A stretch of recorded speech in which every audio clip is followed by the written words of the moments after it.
बसंती चोला, मेरा रंग दे बसंती चोला, हो आज रंग दे, हो माए रंग दे, मेरा रंग दे बसंती चोला, मेरा रंग दे बसंती चोला, मेरा रंग दे बसंती चोला, मेरा रंग दे बसंती चोला, माए रंग दे बसंती चोला।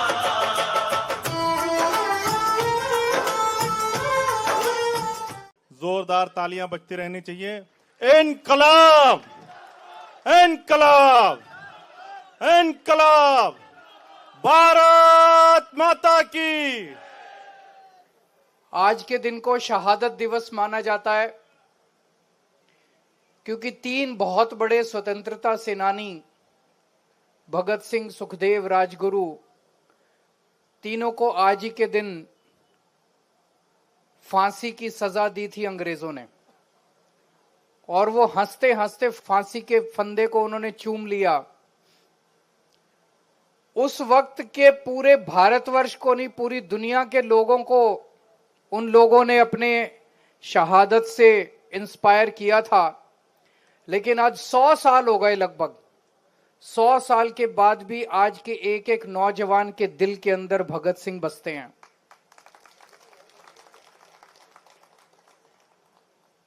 हमने भगत सिंह को और बाबा साहब अंबेडकर को अपना आदर्श माना है। भगत सिंह ने कहा था कि मेरा मकसद केवल अंग्रेजों को देश से बाहर निकालना नहीं है,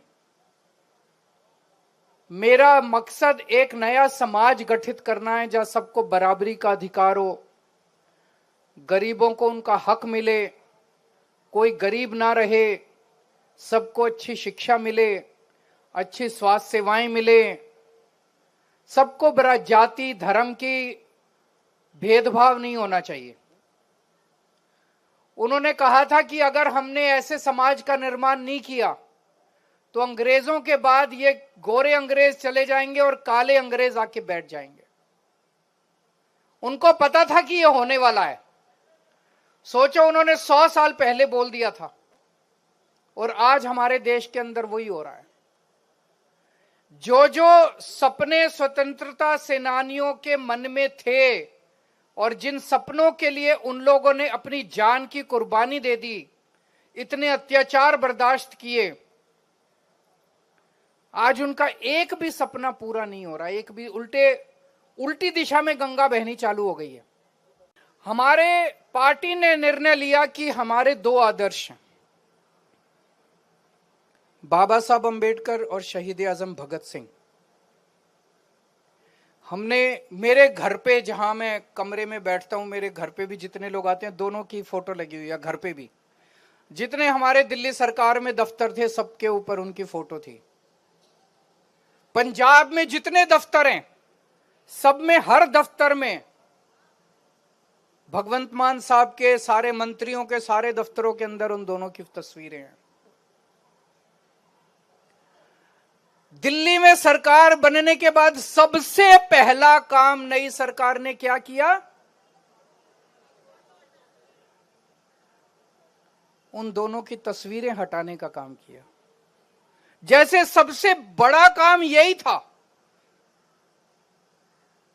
हम लोग तो सोच रहे थे सरकार बनने के 24 घंटे में वो कहेंगे कि 2500 रुपए का ऐलान करेंगे, सिलेंडर देंगे, कुछ कुछ कर। उन्होंने केवल सबसे पहला काम 48 घंटे के अंदर, 2 दिन के अंदर ये किया, बाबा साहब अंबेडकर की और शहीद आजम भगत सिंह की तस्वीर हटा दी उन्होंने। मेरे को तो बहुत तकलीफ हुई, मुझे तो बहुत तकलीफ हुई।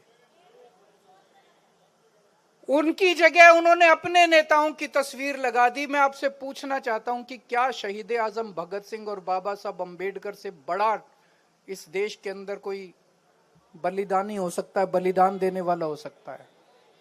जिन्होंने देश की आजादी के लिए इतनी बड़ी कुर्बानियां दी, इतने संघर्ष दिए, उनको हम इस तरह से भूल जाएंगे, उनकी तस्वीरें हटा देंगे? जब हम लोगों ने ये तस्वीरें लगाई थी, जब ऐलान किया था, निर्णय लिया गया था आज से कुछ साल पहले, तो कांग्रेस पार्टी ने और उनके समर्थकों ने हमारी बड़ी निंदा की थी। उन्होंने कहा था इन्होंने गांधी जी की तस्वीर नहीं लगाई, गांधी जी का अपमान किया, गांधी जी की तस्वीर नहीं लगाई। लेकिन जब बीजेपी वालों ने इन दोनों की तस्वीरें हटाई तो कांग्रेस कुछ नहीं बोली। मुझे बड़ी तकलीफ हुई।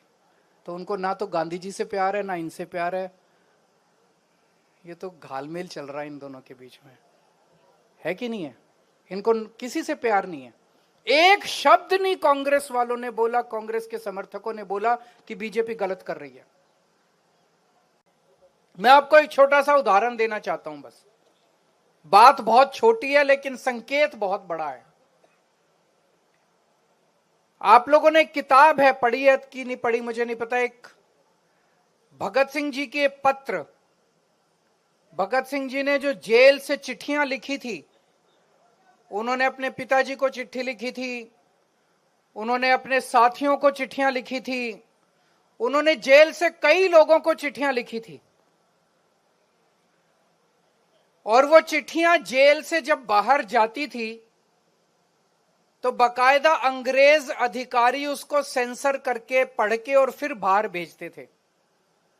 और उन चिट्ठियों को अगर आप पढ़ें तो उसमें काफी विस्फोटक मटेरियल होता था, अंग्रेजों के खिलाफ काफी कुछ लिखा होता था। फिर भी अंग्रेज उन चिट्ठियों को उसके साथियों, उनके साथियों के पास भी भेजते थे, पिताजी के पास भी भेजते थे, उनके रिश्तेदारों के पास भी भेजते थे।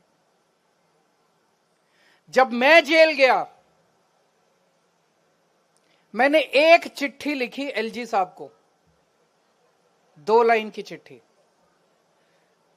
जब मैं जेल में था, मैं मुख्यमंत्री था, मैंने इस्तीफा नहीं दिया था।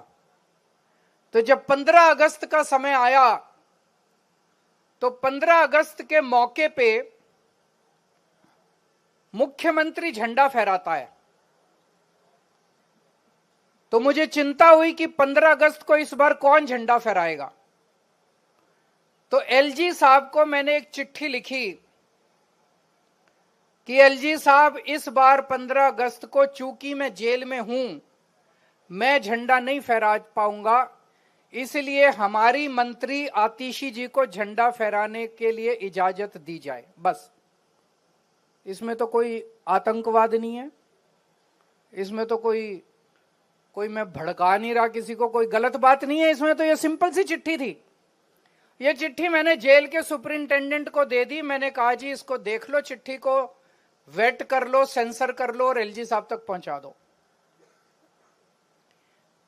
वो चिट्ठी एलजी साहब को नहीं पहुंचाई गई।